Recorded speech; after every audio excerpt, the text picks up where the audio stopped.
All right, everyone. Welcome to another episode of Course of Action. Today, I have with me the president and founder of Shoot for Life, Tom Spisz. How you going, man?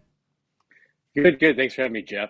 Of course, man. I appreciate you coming on, and we get to talk archery and some of the awesome stuff that you're doing with Shoot for Life and PTSD, and for guys like me, prior military, and a lot of my friends, mental health is a really big subject, and it's something that people battle with. In and out of uniform, heavily out of uniform, it seems to be. But I think some of the things that you're doing are really awesome, and I can't wait to hear more about them. Yeah, thank you. I agree. It's something we need to talk about, and thank you for your service too. And it's you feel pulled and compelled sometimes to go to expose something and help, what's going on with it, and you can't explain it, and it's definitely what's going on here. That's awesome. So let's first start into who Tom is. Tell us a little bit about your background, who you are, where you're from, and then we'll kind of go into how you started Shoot for Life. Okay. So I'm from Michigan, born and raised. And, growing up, I was always an outdoorsy guy. I grew up in an outdoors family, hunting, archery, and then, you started from a young age. Parents get you a little red bow and to get you into it. And I remember very early on, my father, he's like, you stick with shooting a bow, it's going to transpire into something. Right. Um, so from a young age, you get the skill set of being a visionary person. And so then I start, you grow up, you go through different sports and in school, and I always was trying to think of something or school like, hey, let's design this or like let's do that. And you don't really know back then. You just think you're like another kid in school that's thinking of something, but it wasn't until you start to realize that's how your mind's functioning is you see opportunity and create it. So then that led me into going into a general career path of business marketing. Um, Went into college after high school, and actually initially I went into the legal side of things. Um, but jumped around like a few guys did, and you weren't sure what you wanted to do, and then you tested the waters and you realized it wasn't for you. But I during that time, you acquired some skill sets, which now you see that are transpiring today, and that was also during that time where I started to develop Shoot for Life too. Yeah. So I grew up doing a lot of things outdoors as well. And I think the further north you go in the United States, I think it's just kind of a given because you're faced with cold weather in a larger amount of the year than you are in the South. So you either go outside and embrace the cold or you stay inside and you just, twiddle your thumbs. But Right. spent a lot of time, in the deer hunting woods, chasing whitetail. That's what's real big here in Oklahoma. We have a good elk herd now, but it's taken a long time for the wildlife folks to really kind of develop it and manage it and get it to a point where it's prospering now. But yeah, I spent a lot of time outside myself. And a compound shooter or traditional? Primary compound. My next, I think younger, I messed with traditional stuff, but I actually have acquired a bear traditional bow, and that's my next project is to hone in on that skill set and acquire that. It's something fun, and you start to like the compound bow, you get so critique of yourself, and I basically have my own bow shop now in the basement, and so you're always tinkering, which is great, but then sometimes it's great just to go to simplicity and Yeah. work on that.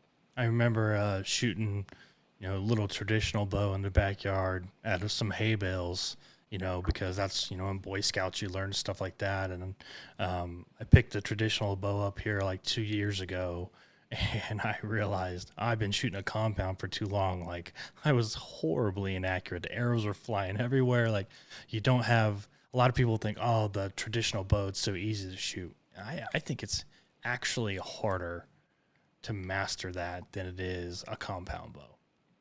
Oh yeah, yeah, I agree.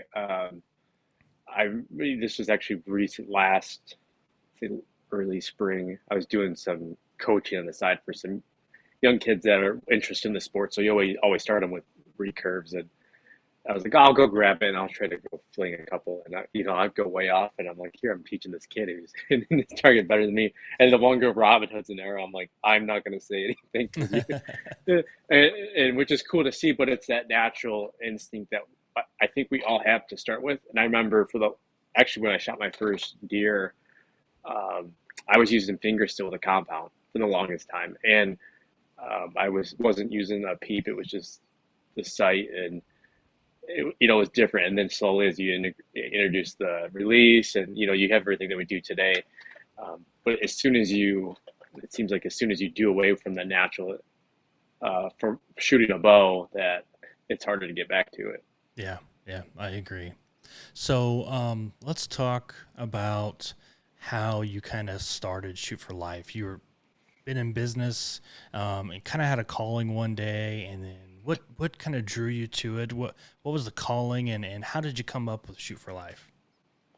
So now today, being able to reflect more and really open your mind to understand things, looking back to when I thought of the idea, I realized I was probably at one of those turning points in my own life to where I felt empty.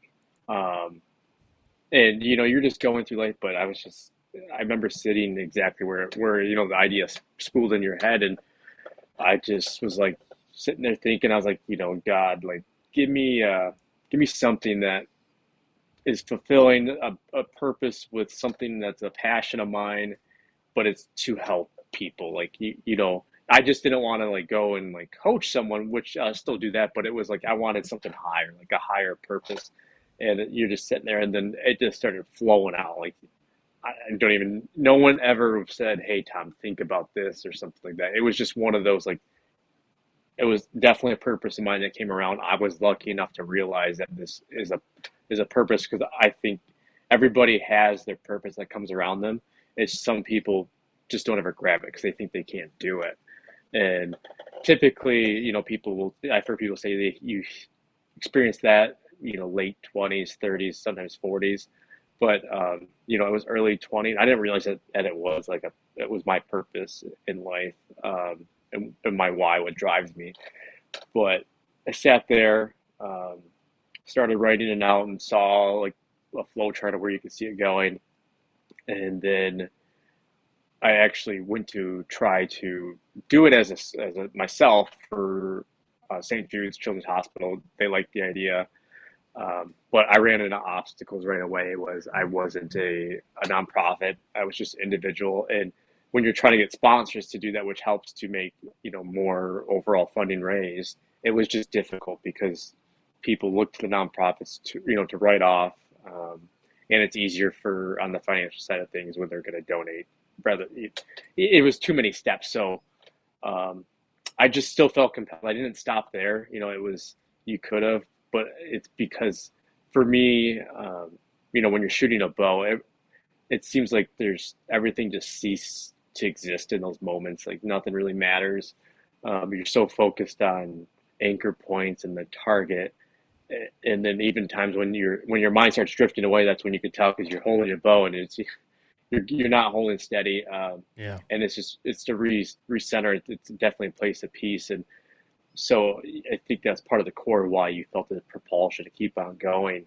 And even after when I pitched it for a venue to even hold it at, everyone liked it, and I had to go in front of the membership, and there was a fellow that he was irritated that it was taking so long to discuss, and he actually said it's not, nothing's going anywhere tonight, so let's move on to the next thing. And it stung to hear someone say that, and obviously, which is fine. People are always not going to like something, but Sure. that it could have deterred you, it could have stopped you. But I think when something is it's tugging you so much, that's what fueled it. Just fueled me more to be like, okay, let's figure out how to do this. So I knew what was behind it, and that's what I was going through college and in doing the law studies. And I asked a professor, I said, hey, could I do this study to learn about nonprofit law, and then also to incorporate as the project to actually incorporate a 501c3 nonprofit. And they were all for it. So at the time, I didn't have the money to go hire all these lawyers to do everything for you, because there's a couple there, there's additional hoops that you have to research right to make sure it's filed right, because you could file then a kickback and you go back and forth. So I wanted to make sure it was one and done and got it all filed. And official, I started, that was 2013 that the idea kind of hit me, and then once it was all done in 2015, it was a nonprofit at that point, 501c3. So that was a cool big accomplishment. And during the developing that, because you have to pick the structure of it and how you're gonna do activities and what you're gonna support, and how you're gonna do that. And it was hard to figure out what cause or illness that you really want to raise awareness. I mean, there's so like I grew up. I had a unique kidney surgery that they had to go in and repair some things, and I saw specialists for 18 years, and I still got to watch because it stemmed into other things. And so it's like you were touched with the hospital at childhood illnesses, and people that we know that are affected from breast cancer, PTSD. The list goes on. So when it was incorporated to revolve around life altering illnesses. So that way, as it grew from the core components, one day you're not limited. So as you get your tribe that joins this and expands, and someone's like, hey, we want to do this, you're like, okay, yeah, you can organize that. But the main core was to always be for the military, childhood illnesses, and then there was one more we were trying to sift out which one we wanted to do, but just to create that whole unique capture that we were going into. There is a business market of nonprofits out there, so it's like, how can we be different from just someone who's going to do 5Ks all the time? And being able to do archery driven events was unique, but then also being able to say, hey, we're doing it for this cause, and this is how we're going to do it, which is pretty neat. And then that's where with what we did for raising awareness for PTSD, and then ensuring funding was going to help programs. We also did direct action that day, and we outfitted a few veterans with brand new bow rigs. Everyone, they filled out a form, and then we made sure it went to someone that they either had an old bow or they didn't have a new bow, and just to get them reacclimated into the outdoors with the bow and arrow. And that was one of the core focuses of the main pillars. So, official in 2015. What was the biggest struggle of that 2 years, other than making it official?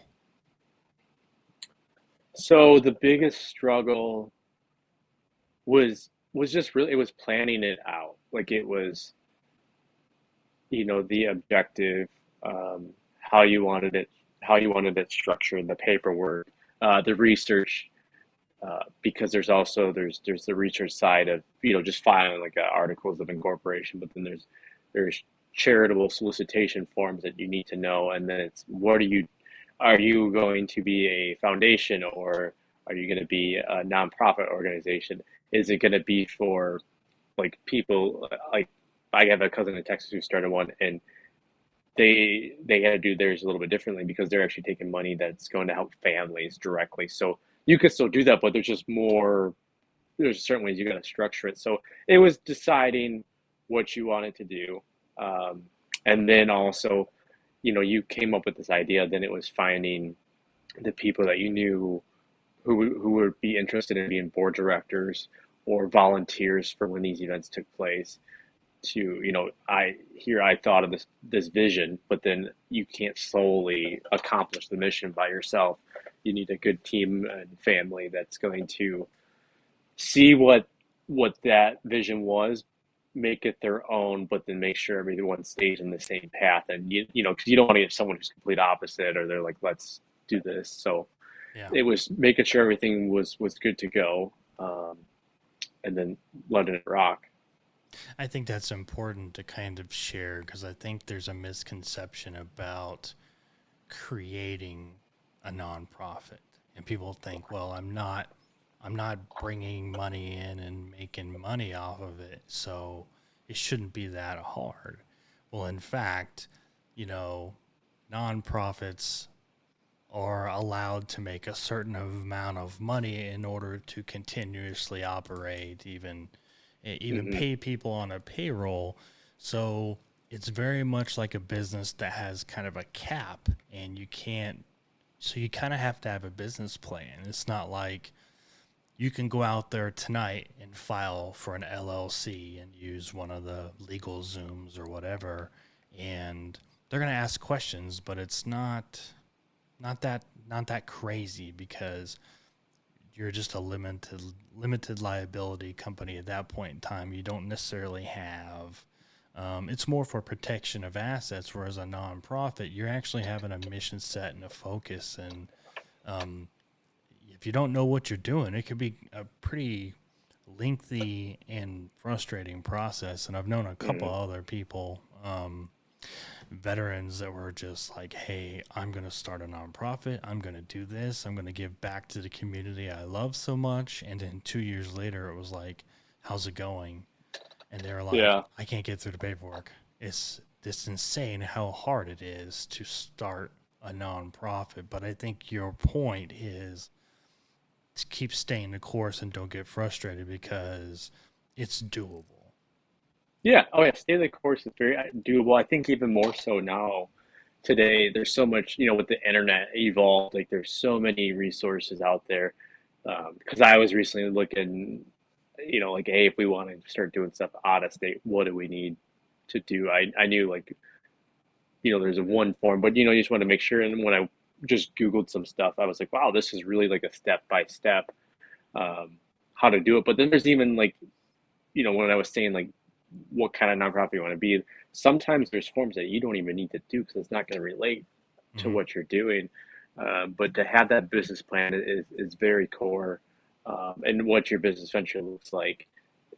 And when you're doing those, you still got to take the time and do the additional research, especially if it's such a unique market like archery itself.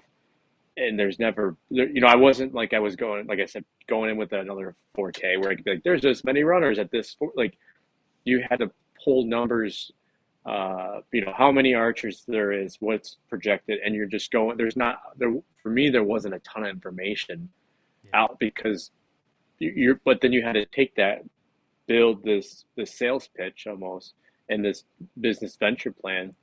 So when I was trying to secure some bigger sponsors that they can see, okay, this is the numbers because when a business is going to support a nonprofit, they want to do it one because they support like what you're doing, but also they want to attract their customers by supporting the nonprofit. So it's like you want to show, hey, your investment, this is worth the investment. This is worth more of you investing with the smaller nonprofit than going and supporting the bigger nonprofit. Right. Yeah, you definitely want to do, you want them to have a return for sure. Mm-hmm. And you want it to be associated with you in a way where they see more than a number on a spreadsheet as a return. They see a community, a relationship that's building. Who are some of who are some of the big sponsors and supporters you've had so far? Um, so like within like I'd say the archery world, like True Glow has always been a big sponsor, supporter. Boning out of Michigan, we've had like Moxie Bows in the past, Bowtech, Okay. and then this year we just had Hoyt with on behalf of Cam Haynes. They sent us a bow. Those two teamed up and sent us a bow for them. We've had some local archer pro shops that like they help supply the bows. Um, and other local businesses that teamed up because they wanted to be bow sponsors. We we had gold tip arrows, Ooh, nice. element arrows. Um, we just like this year we had like Novix tree stands. They sent some stuff. Um, yeah, there's been quite a few that haven't, and there's been quite a few that you're like, oh, they're definitely going to jump on and they want to support it, but they have not. But even this year, I don't. It could have been how we restructured some of how the event was going to happen a little bit. But even the ones that said they couldn't, they're like, reach out to us next year because we want to support this. Um, so it seems to have resonated for some time because we were talking about the roadblocks earlier, and then 20 hit, and that was another major roadblock because we were just the steam engine was just rolling. Like we were building up as like a business, and growing the platform, and then it just halt because couldn't do anything. And but that gave time to do like I put on my room. I started a vision board and just like rebrand Shoot for Life, but it was just the structure, not necessarily the logo or the name. It was just what can we add that's a little unique, and that was when like the one aspect was a complete direct action focus by getting bows into the hands of people that day, having businesses more incorporated, letting the offer for them to have vendor spaces and throw that out there. You just gotta, give it a shot and hope for the best. So let's talk about some of the programs that you do with Shoot for Life, and of course, we're going to get to, the BROG initiative and the Bows for Vets. Mhm. But are there other programs that you do outside of those two? Yes, so we typically around February time we do an event we call Stop the Blind, and we'll team up with local food pantries, and we go set up some ground blinds usually, out front, and we get people to donate non-perishable food items, and with those, and we fill them up. Just a twist perspective for other, there's other events that they do stuff like that, but like Stop the Bus or something like that, and just to kind of keep it along in the archery outdoorsy feel. And we picked February because when I was researching and talking to local pantries, they said their biggest hit happens after the holidays because all these families who don't have the money to have the family holiday dinner, they're coming to those food pantries in November and December, and so that's really, I was like, okay, well, that's how, it might be minor, but I mean, we've done, I don't remember off the top of my head, but we've had some really good years where we provided, they weigh it by scale, like a good amount of food and non-perishable food items. And then even, some of them, I know some local ones here, they'll even take in venison. So like hunters who they fill their freezer, but maybe they're going to go fill one more tag because they're doing some land management. Mm-hmm. Um, as long as it's done through a regular processor, they can do that. So it's also networking with other nonprofits too, just to expose what they do to help, as long as it falls along the line of what our mission is. So we know we've done that. We were doing the two other archery events each year, and that's what we're going to get back up to. But just with this first, after getting out of the last couple of years, the first year we just did the one main one, and then we typically also do a 5K run. We are looking at restructuring that, particularly to where maybe we'll see if we get enough tension, almost like where you incorporate some kind of outdoor activity. Maybe it's you got to put your pack on and you got to do the 5K with a pack loaded down with 50 pounds or something like that. Like a Just ruck. to, yeah, like a ruck, just to try something different, Yeah. and see how it goes. I mean, who knows? It could be great, it could not be, but we'll do some research and see what the interest would be, and if it's something different, it seems to take off. I know when Tough Mudder came out, everyone was probably like, "What is this?" And now it's just like everyone wants to do it if they can do it. Oh yeah. It went through that period of time where I think absolutely everybody was trying to do a Tough Mudder, and then like working on a podcast often means late nights editing, preparing for guests, and constant marketing. I need something reliable, great tasting, and of course, veteran owned to keep me fueled and at my best. And red, white, and badass brew coffee keeps me rolling. It doesn't matter if it is a long night of writing, preparing for the next podcast episode, or just that first hot cup in the morning. These guys have my back. Check them out today at redwhiteandbadassbrew.com and find out why their brews are as bold as the American spirit. What was it, like the Spartan races came Yeah. on, and then there just seemed to be several offshoots of it, and it was a real real popular thing. Everybody wanted to get in on those, and but Right. let's go back and talk about the actual archery events because um, like there's Total Archery Challenge that they do. Hmm. Obviously, they're not necessarily a nonprofit, but um, what is an archery event with Shoot for Life like? Okay. So our archery event structure is beginning of it similar. You can pre-register or you can show up the day of. It hasn't hit the point yet where we got to turn people away. Hopefully one day it gets there. But we have both that process. You come in, and it is primarily a fun family atmosphere. It's not competitive, so we do have scorecards if people want to keep scores, or if they just want to come out with their buddies and shoot for fun, or if mom and dad and son want to come out, it allows them to. So we'll have the shooting. We have the novelty shoots. Like this year, we did a Yeti cooler with the Iron Buck Challenge, and we'll typically do a long shot shoot as well, with something else that will be given. And then we also do a two-man scramble option for the guys that do want to get a little bit competitive, but we don't break it down. It's not like you're breaking it down to different skill levels. It's bring your buddy, and these are the rules. If you want to shoot, you keep it to hunting bows only. It's so that you don't got someone who's winning podium finishes coming and using the target bow. Um, Yeah, yeah, and and it keeps it pretty fair because um, actually, I think actually the guys that shot the won it this year, they do a couple weekend tournaments here, but they're not doing like the crazy national shoots and just more bow hunters, and they end up winning. That's usually how those go. These two-man scrambles, it's you get these guys who just shoot in their backyard for fun. They come out and they're not worried. They're just having fun, and then they end up winning. But with that one, we raised the price to $30 because we'll split the entry fee in half, and we put half it towards the money for the payout to the top winning teams.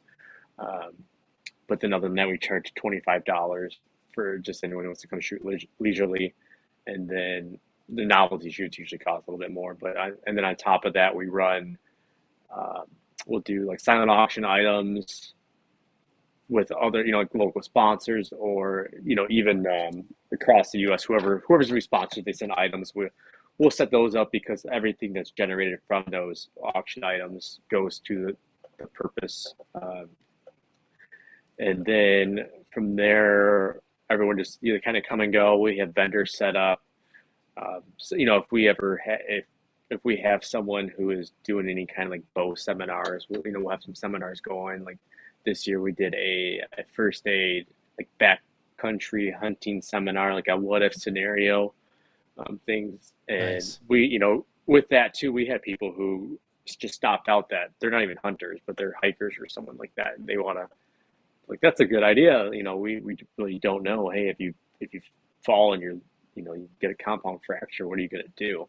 Mm-hmm. And it because a lot of times you don't have really. I bet you 90% of times you don't have the right resources. So Oh it's no.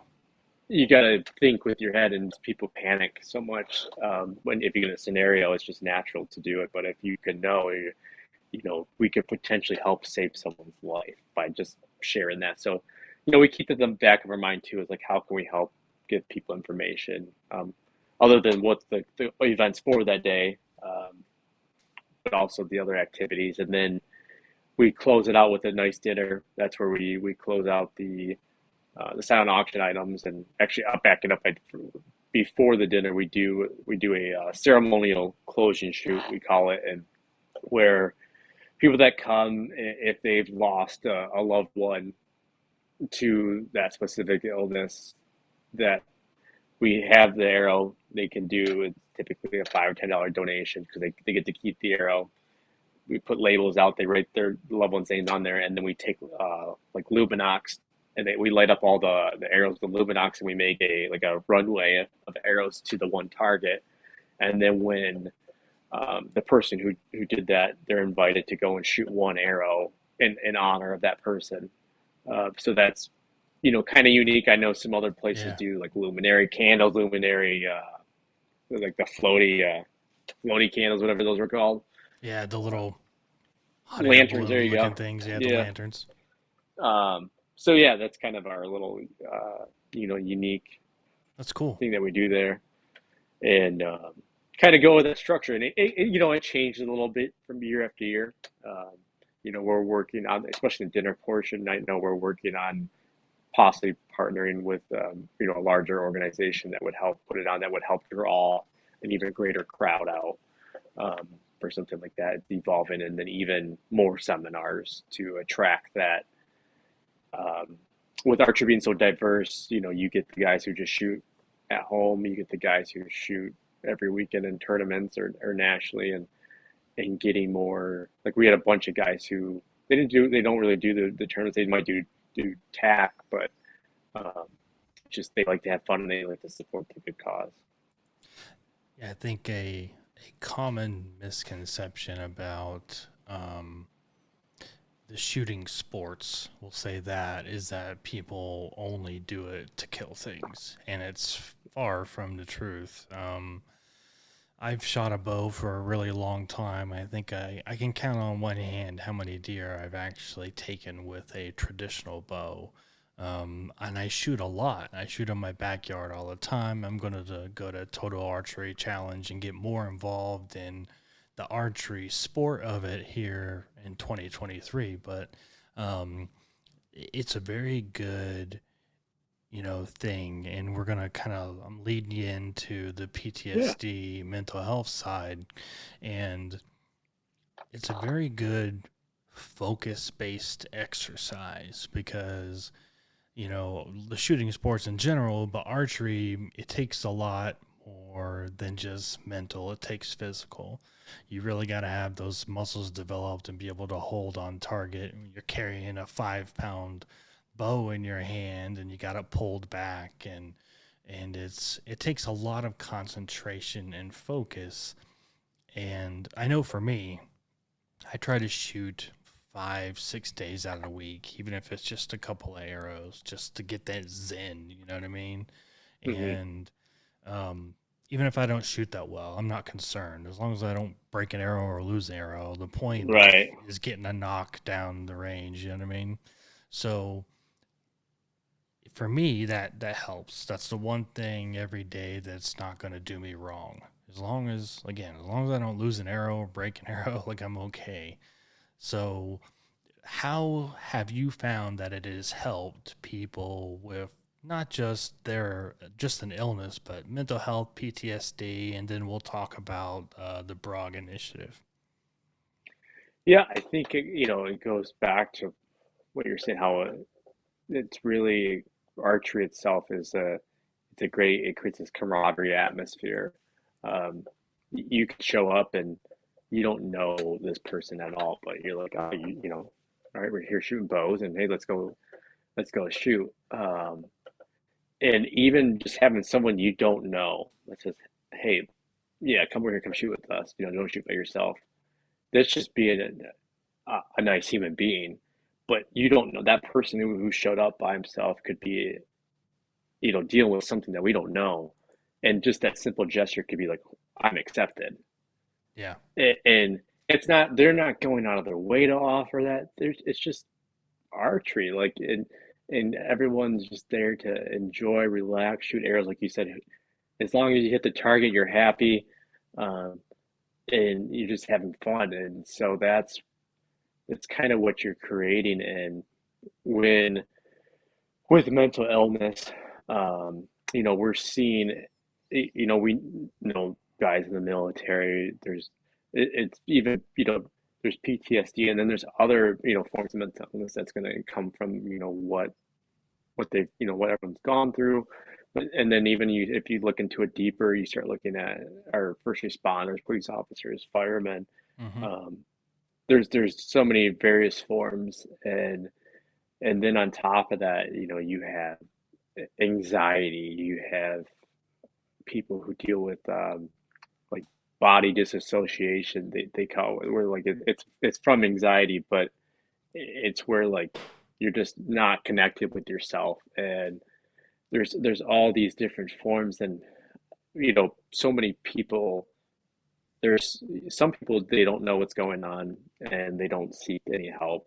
And but even those that do, sometimes they could probably get to a point where they feel like they're trying everything and they're not feeling that, I don't feel like they're jumping over that hill. Hmm. And it could take something, and I'm not saying that it's always going to work, but with what archery is doing, and it's calming, it's peaceful.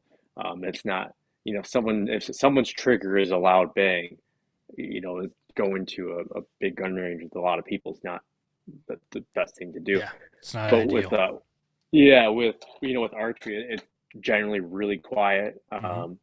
You're in nature. There's also there's so many studies out there that just being involved into nature, there's a natural human spiritual connection with just not just animals, but just being there. And without realizing that's why you're there, you're giving yourself your own therapy.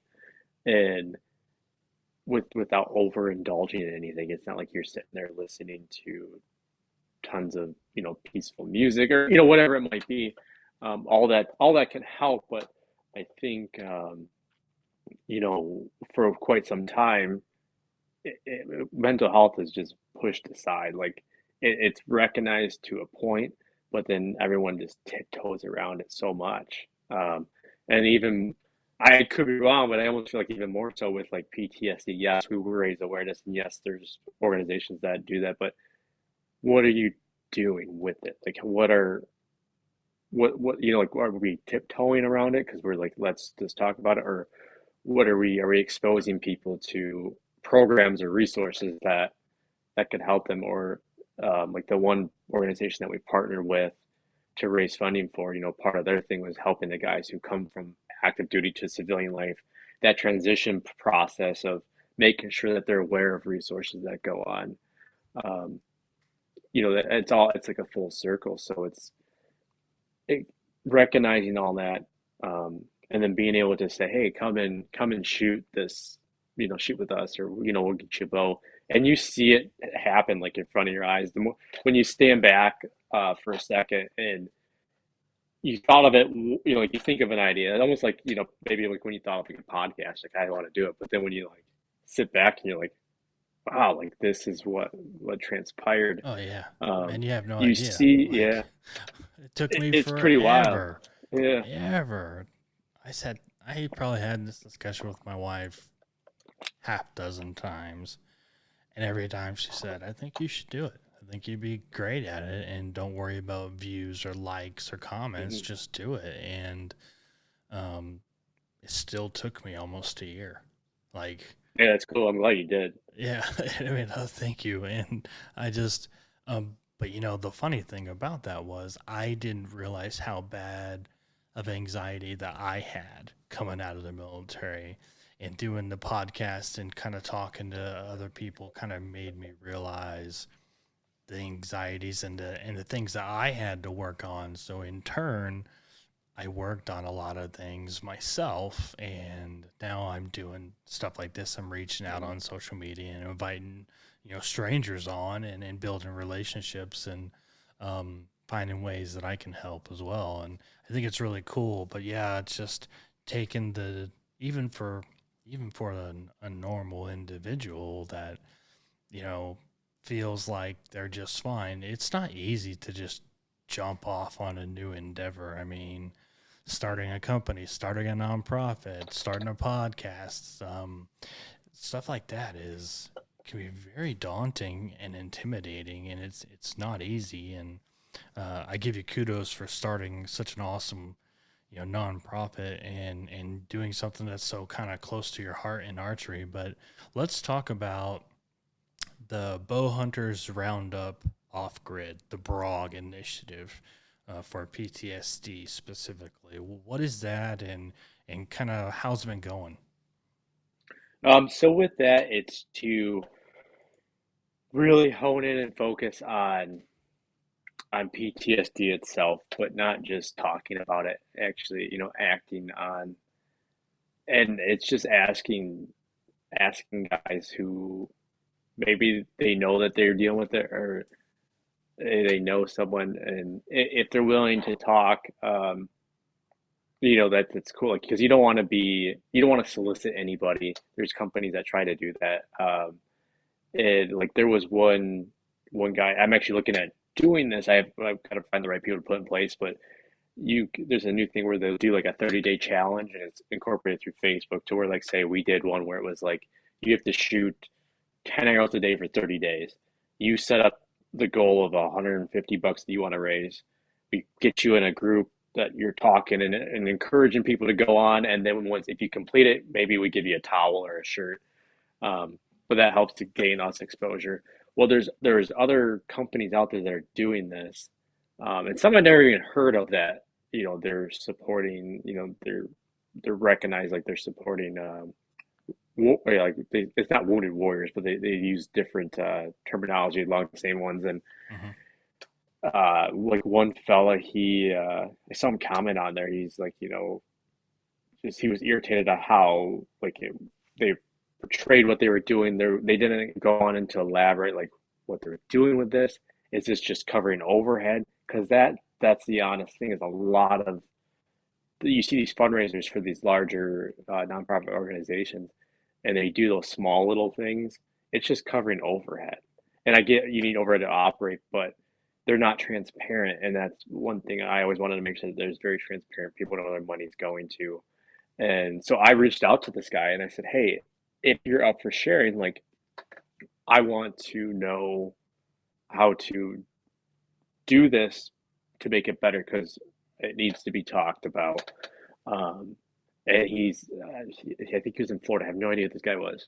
And he's like, as long as you're not, trying to solicit me. I said, no, not, I have nothing. I'm just here to, share with me whatever you feel like, because, I think we need to do something, but let's make sure it's done right. And, his thing was advocacy. And he, he deals with, he said he deals with PTSD, and I think he had TBI.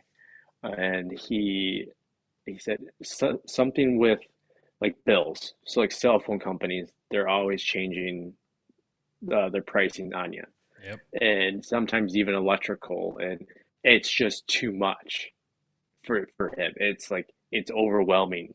What why how that is, that doesn't matter. It's overwhelming. So he's like, for him, he's like, if there was somebody who was like an advocate that they could reach out to, it's like they could help structure all that and say, okay, this is what it's going to be, and like break it down to simplex. Because if you call these companies, good luck, you're gonna be at home forever, Oh yeah. and the help's not there. And so it was just interesting to hear something I never would have thought. Someone who's dealing with, I just need an advocate, and so part of that initiative is just continuing to do stuff like that, and to develop us and grow that to where, now that I know, that's one thing I never thought about, is when we are starting to build our next event, is we're going to look for people, or if they're, maybe they are existing, if they don't, see what we can do to create it ourselves. But say there is something that's existing, is to make sure people know about it and get them there. Um, because I think that's the other thing, is people don't realize within the mental health, like there's so many things that's just too much for somebody. And sometimes that person doesn't know what that is. They're just doing it because they were told, you have to bust your butt and be a man about it, or whatever it might be, and so it's focusing on that. And then with that, initiative is to grow it, expand it even beyond Michigan, to grow these events to where you see them in other states, and just bigger in where you'll see more of these core sponsors, to where they're going to be, if it's items they're given, it's going to be enough items that cover these three events. Hmm. Um, it'll remain the same structure where you can come up, you can shoot for fun, you'll have this little bit of competitive aspect, if for those that want to choose by doing the two-man scramble. Or there could be, say we did a shoot in South Carolina or something, and it just doesn't seem like a good area to do a scramble. That's fine. We just don't do it. We're not gonna stay to just one thing and risk helping people, because if with this initiative, if we can if we can save one person who is facing, PTSD, where it's gone to that point where they're questioning what they're going to do with the rest of their life by just exposing them to this event structure, um, and getting them out, like, to me, that's fulfilling. Like, Yeah, that's a win. we have done it. That's a win. You wish that you could save everybody, but it's inch by inch, and we're going to try our best to expose people to this. And I remember watching a video. It was a brand in the industry that they did it, and you had no idea that it was that brand till the end. But it was a story about this guy that he was at his wit's end, and it was a bow that saved him. I went to this garage and found a bow, and um, when you're doing the rebranding process, and it kind of stuck, so that it was the fuel to, like, okay, how can we make this our own? And then so it's making sure that you also, within that initiative and that event structure, is networking with the right companies that also have the same viewership. Because I don't want someone to come in who's like, yeah, we just want to give you the money to write this off. And unless they're going to expose what it's about and they support the same concept behind it, you don't want to associate. So you're making a more of a niche Hmm. thing with the right companies, and you can see that come right up when people don't blink an eye. I know, like one Warrior Spirit coffee company, they came on and they supplied coffee and gave some giveaways, but immediately those guys were like, we can't come this year, but we want to come and shoot next year. We're going to set up a vendor booth, and we want to be even more involved. I didn't even ask. Like, it was just like Yeah. boom, boom, boom. Like, this is what we want to do. And those are the companies that you want to, because they recognize the same thing that you recognize without even saying it. They see this motion that you're building. And then the, we took structure of the event, like we talked about how it kind of goes through the day, but the bows for vets as part of BROG is to, we want to see that grow. Like, I would love to see where we got 20 bows that were given away, each one, or if there's one for the next couple of years, at least we get 20, or like you spread it out, because it's like, let's get this into the hands of people who they could use it. And like, we watched one guy, um, that we gave it to, he was going through his own battles, and he had a son, actually, and it transpired we had a local bow tech from Bow Shop that's helping set everything up, and we got him his bow. We knew his story where he's getting into hunting more in the outdoors, so it's perfect timing. Well, the bow tech actually goes, hold on, be right back. Went to his house. He had a brand new, Mission youth bow that he had, and brought it back to give it to the guy's son who had a form of autism. That's what I'm talking about. So yeah, like, I'm like, that's where it's at. Like, there was no ask. It was like, hey, what do you think about this? He's like, hey, I'll be right back. And just went and did it, and Yeah. just dad and son got all set up, so they're going to be ready to go. And both were smart. Like, dad That was already changes like lives. blowing up. Yeah, yeah, That and changes they'll always remember relationships that. with yeah, that'll never be forgotten, and that could have been the thing that saved his life. Is Hmm. now he's got something to live for, because you don't know what was going through his head, and now his Mm-mm. son's got a bow, and he's going. It changes the entire dynamic and thought process just by a simple gesture. And if you think about it, if every bow company donated a bow, you could give away 20 bows a year. Oh yeah. I mean, without blinking an eye. So, um, not that I'm saying that they should be doing that, because I know these companies all have a lot of things that they do and they give back, I'm sure. But, you know, even if even if everybody chipped in $100, you could give away a bow easily, $50, so it Yeah. doesn't take much to change a life. It really doesn't. And just the quality time spent. And I was going to ask you, and you kind of alluded to it, you're trying to move out states. But are you thinking about doing chapters in different states to kind of start to get that growth going, or what's the strategic plan? Yeah, so we're looking at some chapter options, and other structures, like, depending on how, like, probably first it would start with, so say yourself, be a local archery club. You're like, hey, I would like to. do a shoot for life event at my club, I'm going to be the lead.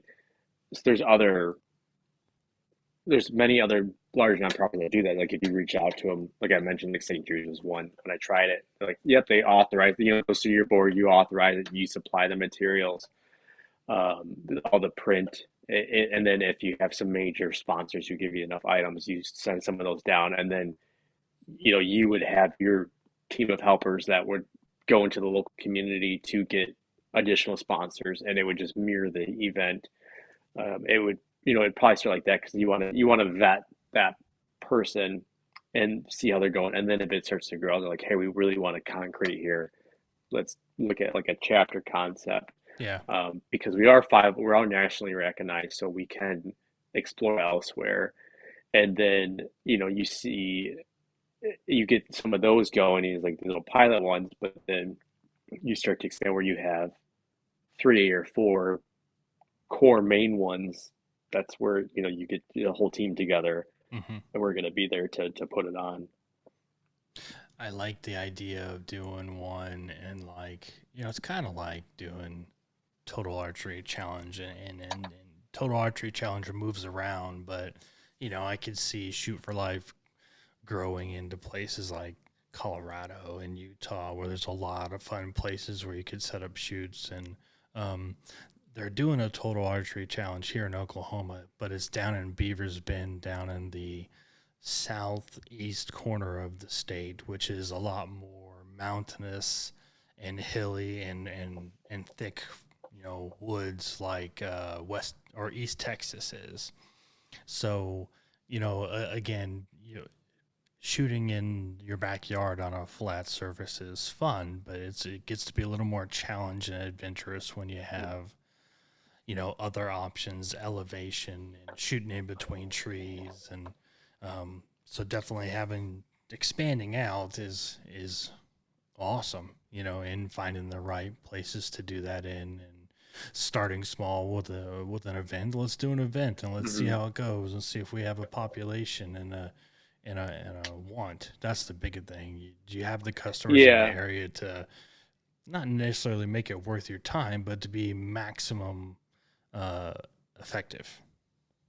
and the commitment from the person that Yeah, huge reaches out, commitment because doing. you could say you want to do it, and then you get into it, and you're like, yeah, everyone's got personal lives and stuff like happens, so you want to make sure that that person is at a point where they're like heart and souls into like I love this, like I want to do this, because at the end of the day, like what some people may not realize is when it's a nonprofit, no one owns that company. Like I Mhm. don't own it. It's actually the community owns it.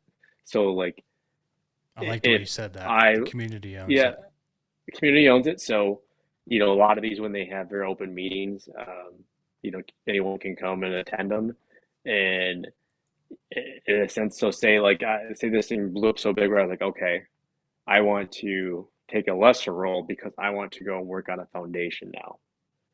Um, it would still be fully going. I'd have a minor role. You have the people running it, and you're not doing all the major grunt work because you're over here working on something else. It's no Hmm. different than like new business ventures that you see for profit businesses, but Yeah. the difference is they got to put someone in that position who's they're a stakeholder of the company. Um, so it's continue to do that with on the off grid part of it. Uh, that's where we set up like this location. It wasn't like out west, but it was had some hills going on in there. There was some harder shots, some longer shots. Anyway, you can shoot from any stake you want, but if you want to test your skill and have fun with your buddies, you to create that. So like the guys that do want to come to these and they want to challenge themselves, they can. So other than it's for a good cause and why we're all there, but you also can enhance your skill set. And so that would be I would love to see it start to venturing out west, um, into some of those hillier, even Tennessee's a great state, and Oh yeah. until we don't have our own set of targets yet. That's where I would like to see that go, is where you have 30 targets at least in a trailer where you can haul this wherever. That's where we utilize these clubs, and the one I'm affiliated with. and it's to where they have the targets, Hmm. but then we're helping expose that those clubs, and that's something. Even once we do have the targets, I will never turn away from doing that, because there's that's a whole nother issue with these local clubs that have been established. So many of them are dropping off the grid because people aren't being members anymore.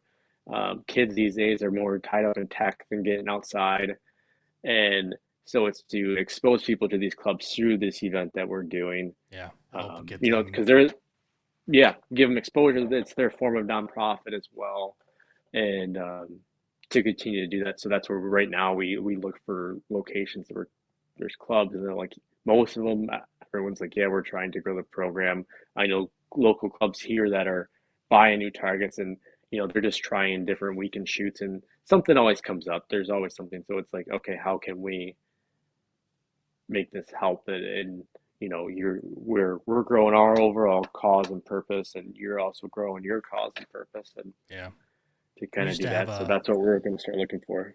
we used to have a club around here, but it just people just quit going and it kind of fizzled out, and they couldn't even keep themselves together as a basic little group of just paying dues, being a part of the club, and um, it's amazing what technology has kind of done to our habits of it's so much easier to sit on the couch and turn on Netflix and play on my phone.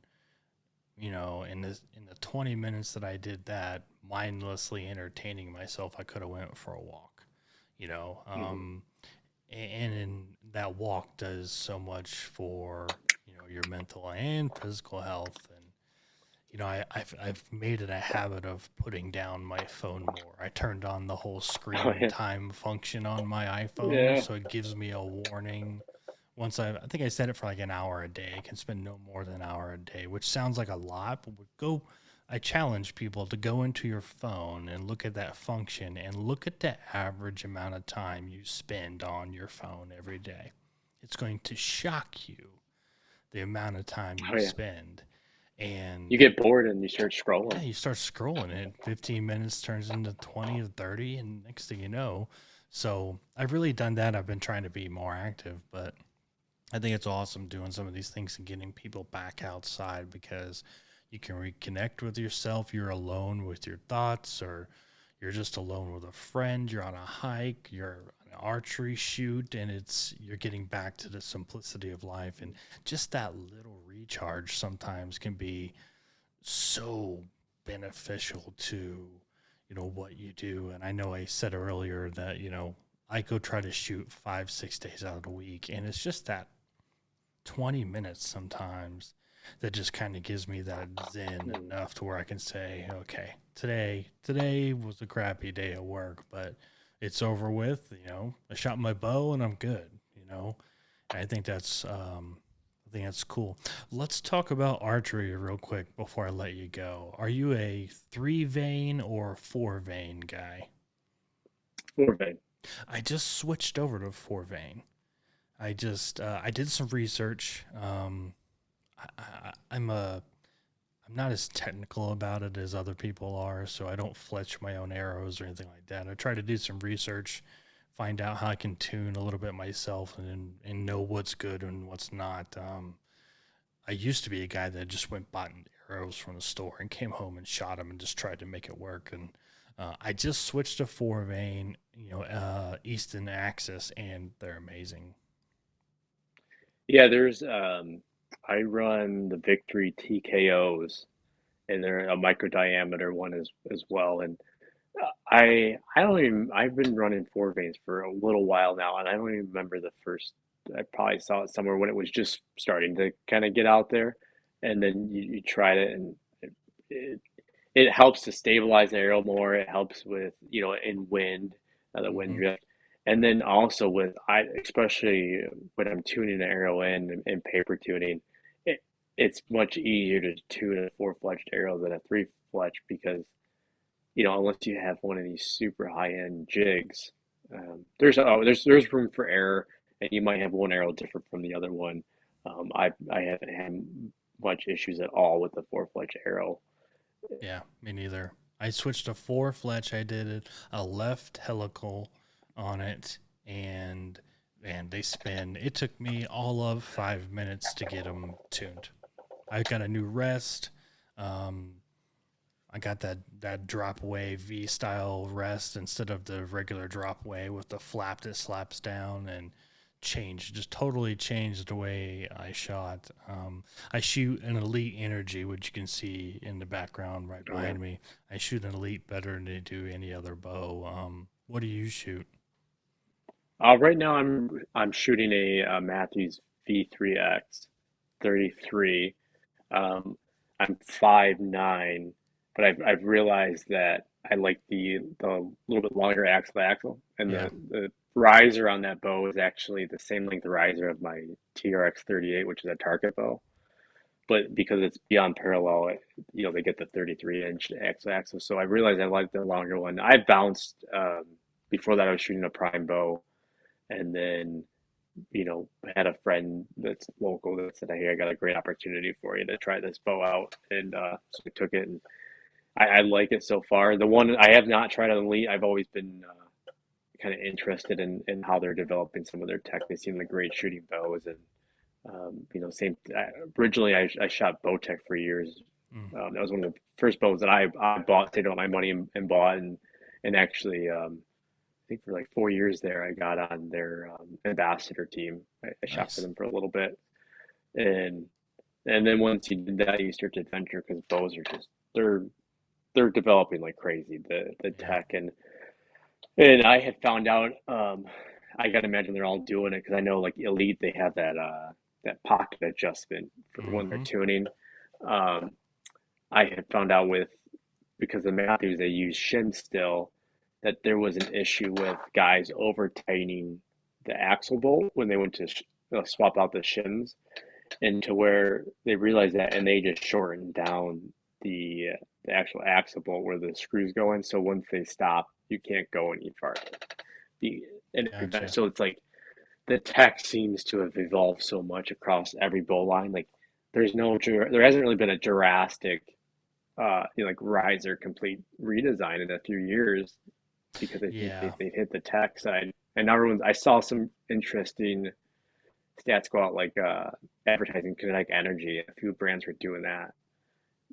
So Yeah, it it's used to be speed.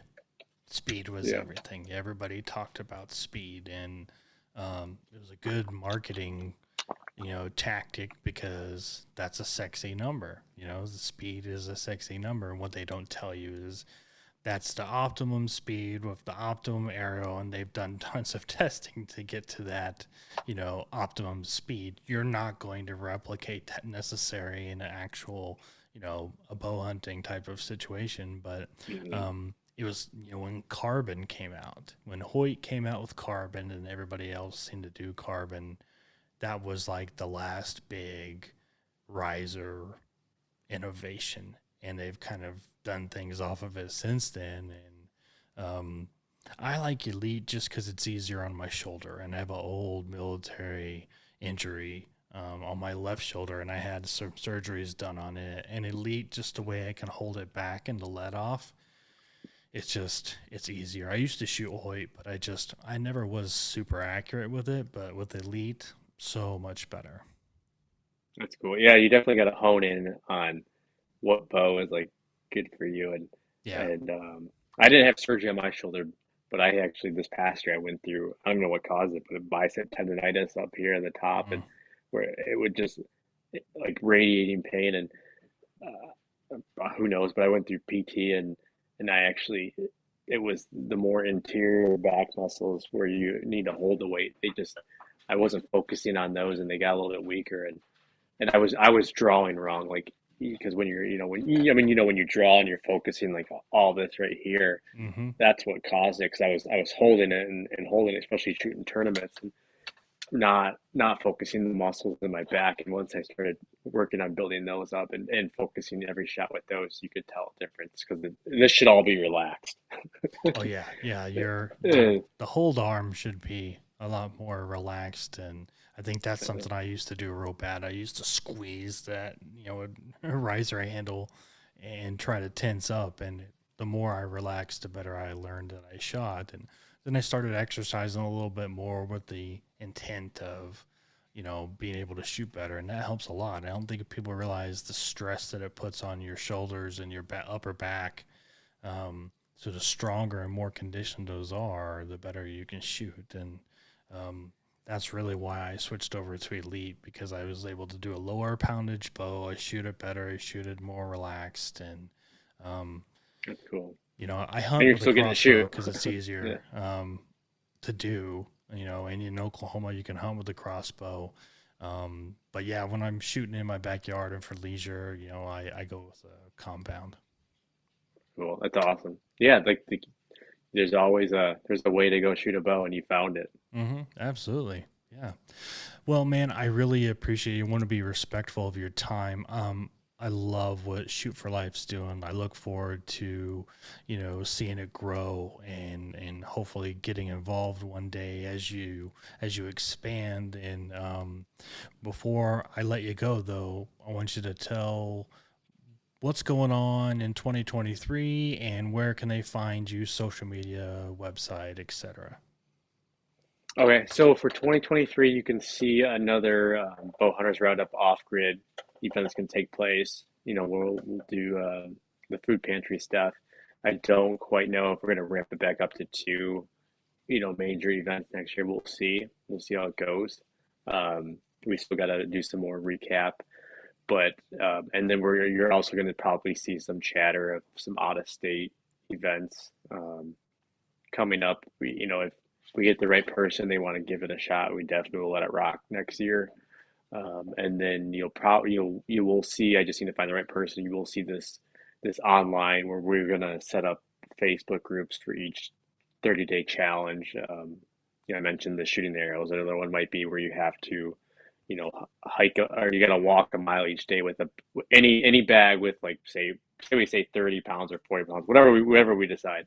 You're gonna see that because I think it's a great way to expose what we're doing, but then also get people involved who you get the world involved. I mean, you can get people over in other countries doing that, which would be really cool to see how we could help grow and just expose and really recognize what's going on and try to make a difference. And um, so we'll definitely be doing that. You'll see probably some more website updates if we can get some more bows coming in, whether that's directly from manufacturers or we have companies helping sponsor those. We do want to start to expand those going out, not just at the events, but to where we have an ongoing nomination portal up, and then as we get them, we can select. We are working with a t-shirt company to where we're going to probably have 4 t-shirts available, maybe a couple hats to sell, and then the profits that come from those will help to buy those bows. So because we recognize that manufacturers can only give so many bows each year, but if we can go above and beyond, where you work out a deal to get these, um, that's one way that we can help generate some funding to do that in order to get that. So those are all things to keep a lookout for.